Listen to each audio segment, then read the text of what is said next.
Hello all, and welcome to my first video. This will be a video series where I cover games featured in the book Great Brilliancy Prize Games of the Chess Masters by Fred Reinfeld. Our first game comes from a tournament played in 1887 between Emmanuel Schiffers and Max Harmonist.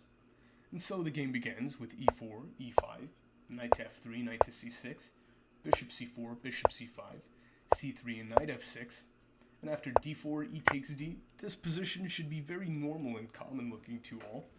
But the main move in this position is e5, which can be only met by the counterattack d5, otherwise the position is suffering for black. But instead, Schiffers decides to take this older line, c takes d, which is known as the Greco gambit, and in modern day this line has a big reputation for being drawish, which is why it's not often seen in elite level play these days. And although it really isn't an actual gambit, is after bishop b4 check, bishop d2, black has the ability to capture this center pawn with knight takes e4. But after these captures made over here, which are all forced, white has this ability to sacrifice a bishop on f7, as after recapture there's a queen fork. And though this position may look good for white, you have to understand that even though the king is exposed and there's equal material on board, there isn't actually any substance to this line, as after d5, queen takes ba4, and rook f8, it's totally equal. Same goes for king f8, queen takes b4, queen e7, and even king e8, queen takes b4, queen e7. There is no real attack in this position, and black gets to settle with equality with no issues at all. So the game continued with bishop takes d2, and after knight takes b2, there's a tactical opportunity here for black to play knight takes e4, which leads to this clever center fork trick. But there's many decent continuations in this position, which allow white to simply just have a decent game. So instead, Harmonist here played the main move, which is d5. And after this capture, I'd like to note that if you simply push the resulting position where there's two captures, is not going to be anything good.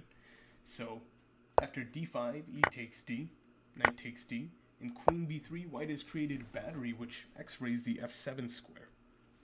And to defend, Harmonist plays knight c to e7. I'd also like to mention that there's an ability to offer repetition with knight a5, queen a4 check, knight c6, queen b3, knight a5, queen a4 check, knight c6. You know how that go.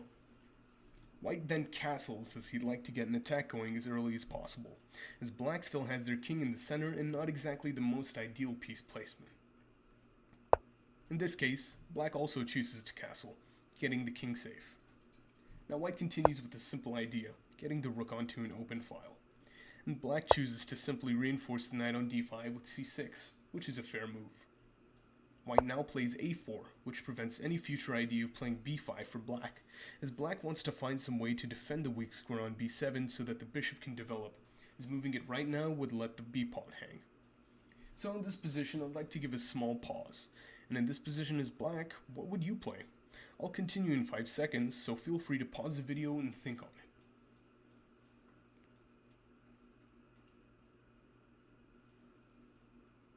Now in the game, Max played queen to c7, which is a very natural move, very common in many positions, aiming at the h2 square, defending the b7 pawn, and preparing to develop the bishop and connect the rooks in just one move, but this turns out to be the first mistake on board from Max. Now why is this, someone may ask? The first thing to note is that this puts the queen in a much more vulnerable position as it sits on the semi-open c-file. White takes this opportunity to bring his last piece into the attack with rook a to c1. Now has absolutely everything developed, very active, and there's a very clear threat on the board. White can capture the knight on d5 as the c-pawn is pinned and will not be able to recapture unless black is fine with giving up his queen. Max decides to play knight f4 to dodge this threat, and what's funny about this is that queen to d8 is considered the best move, but he just moved his queen from there, and we as chess players sometimes like to not admit our mistakes, and instead of going right back and saying, hey, queen c7 was a bad idea, you found a good move, he decides to continue with knight f4, which misses the threat of knight to g5, which is played, bringing 3 attackers onto this square. So this could have been avoided with queen to d8. Obviously the position would be worse, but there would not be such a tactical shot in this position.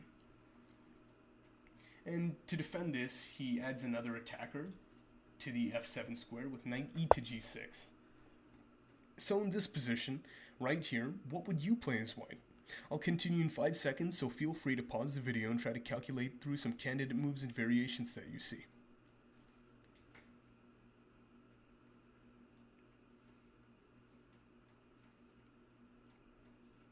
So the best move in this position, according to the engine, is knight takes f7. And this would lead to this type of position with perfect play as recommended by Stockfish.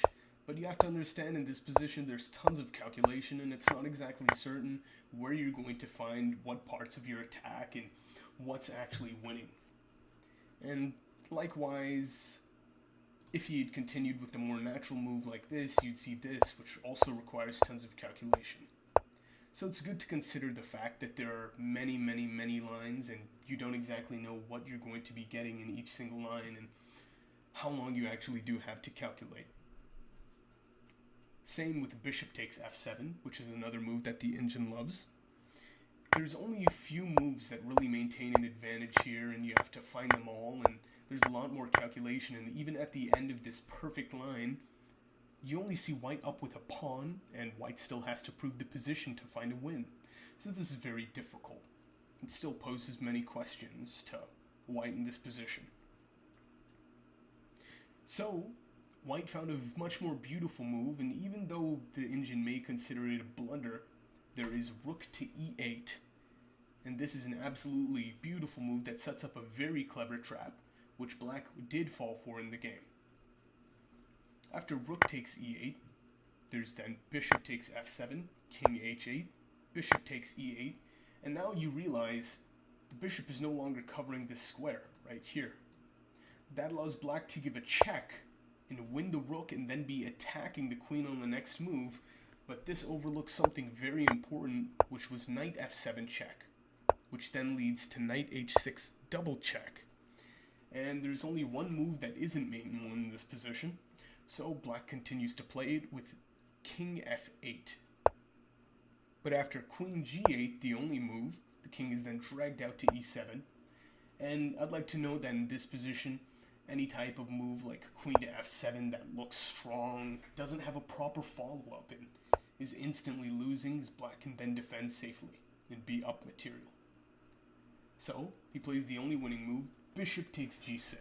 This removes the critical defender of the king side, and any move such as capturing the wrong piece here will just instantly lead to a mate in two either way.